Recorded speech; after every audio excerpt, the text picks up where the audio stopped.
progress in our community on housing and homelessness. The City Council declared a state of housing emergency, and those aren't just words. We then put millions of dollars behind those words.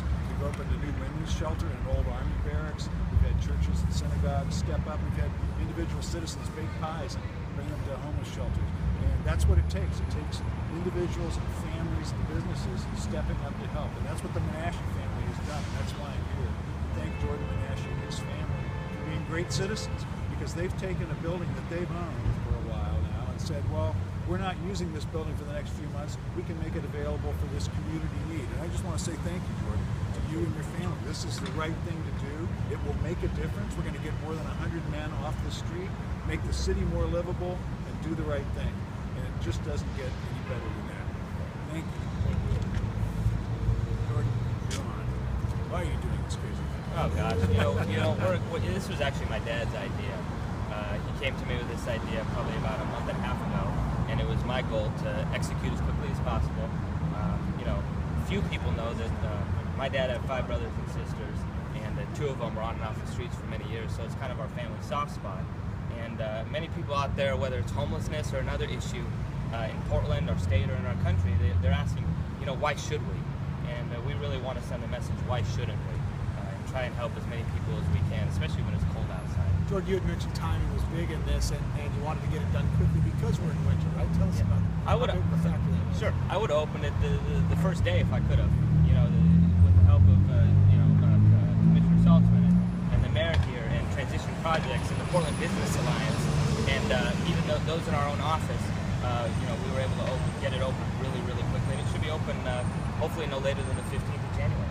For other businesses that may, now look at the story and say that they can do it, how quickly and easily was it put together? I commend everybody. It was so, sometimes we joke in the real estate community, it's tough just to get a permit to do a tenant improvement job or something, but everybody piggybacked and worked hard.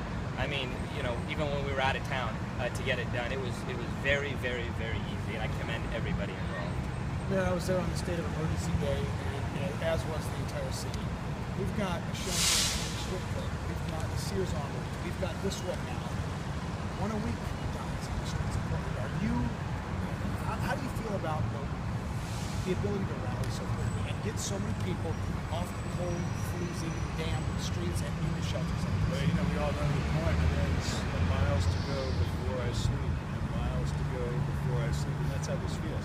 We still have thousands of people who need shelter and who need affordable housing in this city, but we've got real momentum now, and we've got people in the community like the Menashe family stepping up and making a difference. So I'm optimistic that we really can move the needle. We've moved our homeless veterans off the streets and into housing over the course of the last year. We had 690 homeless veterans, and we're getting that number down to 0 as we speak. That proves that we actually can move the needle. I think some people despair on this issue and don't step up because they think nothing could ever change. And just like Jordan said, why not? Let's try this. Let's do something. And then prove to ourselves and the whole community that we actually can make a difference. $30 million committed in your budget, city, county money.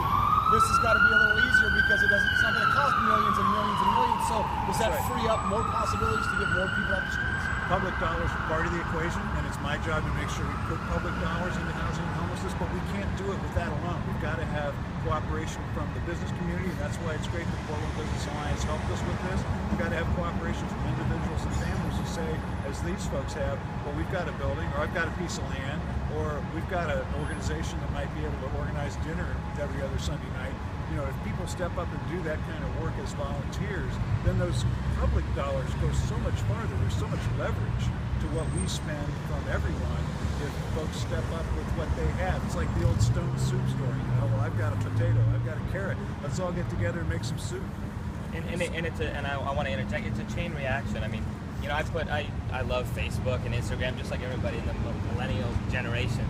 I put everything on Facebook, and I put this up just like another, story that I saw in the Tribune or in the Business Journal the other day. And it was so inspiring and so cool to see how many people not just liked and commented, but shared it and sent messages and emails.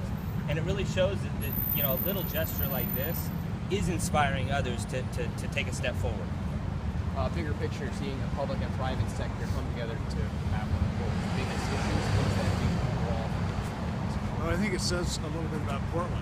It's a good thing that we do have a habit of coming together, that we don't just just wait for somebody else to do something, and that we realize this is all our problem.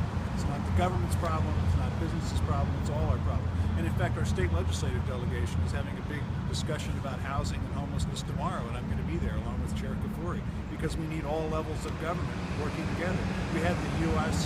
Interagency Council on Homelessness director here last month to look at what we're doing and to praise what we're doing. So we need all those levels of government to work together and pretend like we're one organization. And then we also need the private sector and volunteers to come together because we are one community. And that's exactly what we're seeing here with what the Menashes have stepped up and done. Well said. All right, thank you. Thanks, guys.